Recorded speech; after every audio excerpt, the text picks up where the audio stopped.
Hey everyone, welcome to Mad Backyard. Today we're going to show you how to make some great hamburgers on your Pit Boss pellet grill. Great hamburgers start with buying the right ground beef. I like to buy 80-20 when I can find it, or at least 85-15. These numbers indicate the percentage of lean meat to fat in the ground beef. Fat is what makes the burgers juicy and keeps them from drying out when they cook on the Pit Boss. So we want a good high percentage of fat to start with. Next, you're going to need to think about how big you want to make your hamburgers.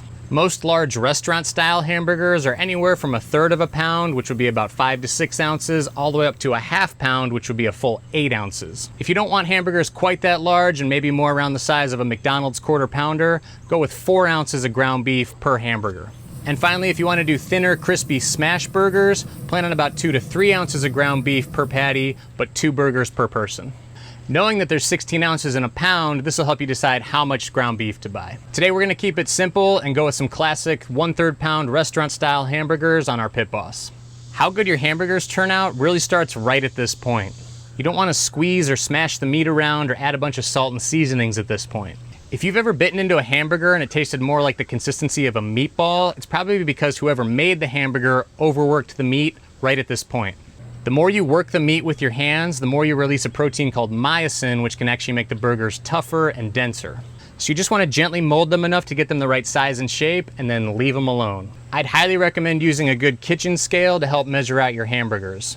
This will help keep them consistent in size, but more importantly, consistent in the amount of time they take to cook so that they all finish at the same time. So we're going to start by measuring out 2 5.5 ounce portions of ground beef. Once you have the meat weighed out, gently form each one to a patty, slightly larger than the size of the bun because the burgers will shrink as they cook. Gently even out the edges and try to get them to a thickness of about 1/2 inch around the outside and 1/4 inch in the middle by making a small dimple with your thumb.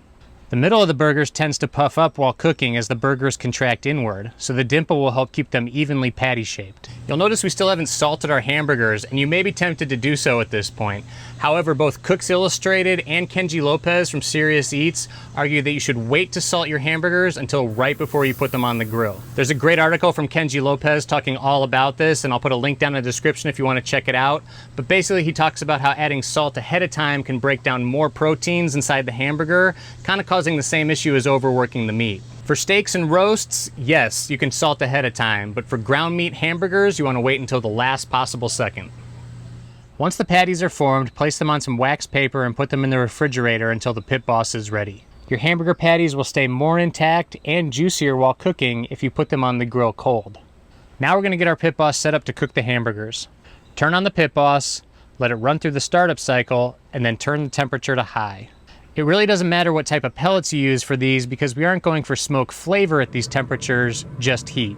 For hamburgers, just like when we made steaks on our Pit Boss, I recommend having a flat, solid surface to cook them on rather than using the Pit Boss grates. When you cook on the Pit Boss grates, you lose a lot of the fat and therefore flavor down into the bottom of the Pit Boss that you can never get back. By cooking on a flat surface, the burgers fry right in their own fat, and all those juices and flavors are retained, leading to a crispier, more flavorful exterior. You can use either a large cast iron griddle like this, or a set of grill grates like these ones that are specifically designed for giving you high direct heat across a large surface area on a pellet grill. I'll put links to both of these in the description below if you want to check them out. I'm going to keep the flame broiler grate open while the grill preheats to get these grill grates nice and hot, but then close it before we put the burgers on, as I find the drippings from the burgers cause a lot of flare-ups when it's open. At this point, the grill grates will be plenty hot enough so we don't need to leave it open anymore. Make sure to have everything you need ready before you put the hamburgers on, because once you start cooking, things will move really fast. You can use a high heat cooking oil to grease the grill grates or cast iron before putting the burgers on.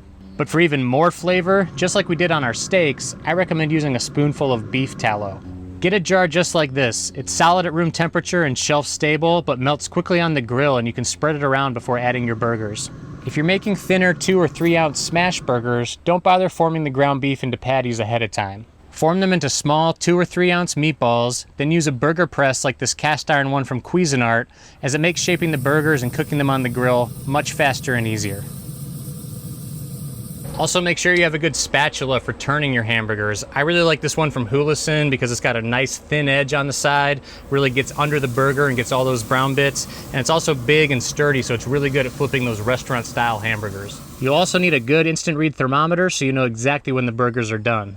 Unlike steaks, because hamburgers are made from ground beef, we have surface bacteria now on the inside of our burgers that needs to be killed in order to make sure the burgers are safe to eat. The USDA recommends cooking all hamburgers to an internal temperature of 160 degrees. So you can pull them off the pit boss at 155 degrees, knowing that they'll rise another 5 degrees in internal temperature while they're resting. But you need a good instant thermometer in order to be able to do this. You can't tell by color alone. Depending on the age and the quality of the ground beef, you can actually have undercooked hamburgers that have no pink in the middle, while at the same time you can have perfectly safe to eat cooked hamburgers that do have a little bit of pink in the middle. So make sure to use your instant thermometer and use it often. Finally, when the burgers are finished cooking, don't just take them off the pit boss and put them on a plate. If you put a lot of hot burgers right on a plate, some grease will start pooling and the bottom of your buns can get soggy when you go to assemble your burgers. Instead, just like we did with our chicken wings and our steaks, we recommend taking them off the pit boss and putting them on a wire rack over a foil-lined baking sheet. That way the excess fat and grease that drips off your hamburgers right when you take them off the pit boss will drip down onto the baking sheet rather than collecting on the bottom bun of your hamburger. Don't forget to season both sides of each cold patty with some kosher salt. Since we didn't salt the inside, you may want to put a little more than you normally would to make sure they're plenty well seasoned. However, if you're adding a lot of cheese at the end, you may not need to use as much salt. I like to spot check the cast iron pan or grill grates quickly with an infrared thermometer like this one. They're cheap and easy to use and give you a better sense of how hot your cooking surface is. We want the grill grates or cast iron to be at least 550 to 650 degrees before putting on the burgers. This way we get a nice brown crust and we don't end up with dull gray hamburgers. Once the cooking surface is up to temperature, spread on the beef tallow and give it a couple minutes to get hot. Then gently place your hamburger patties on the pit boss. We're going to cook these 1/3 pound burgers for about 3 to 4 minutes per side. The best method is to leave the burger alone and only flip it once. This gives the meat enough time to get really nice and brown on each side and create some great flavors. When it's time to flip, get your spatula and gently turn each burger over to the other side. You want to add your cheese when there's only a minute or two of cooking time left on the second side. You can cover the burgers with a melting dome to help trap the heat and get the cheese to melt faster.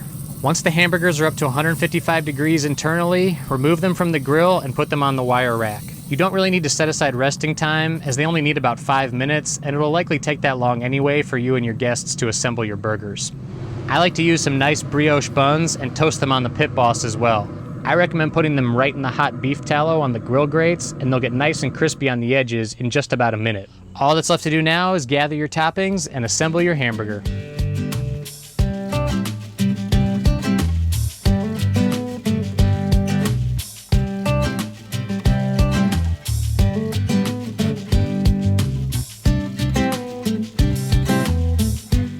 These came out really good. That burger just falls apart in your mouth because we didn't overwork it at the beginning. It's got a great crispy texture on the outside. Really, really good. You can check out the full step-by-step recipe that accompanies this video at madbackyard.com. I'll put a link in the description below, as well as links to all the other videos I mentioned and products we used today if you want to check them out. We hope you enjoyed this video. Make sure to hit the like button and subscribe to our channel. And let us know in the comments if you have any tips or tricks that you like to use when making hamburgers on your pit boss. Thanks for watching.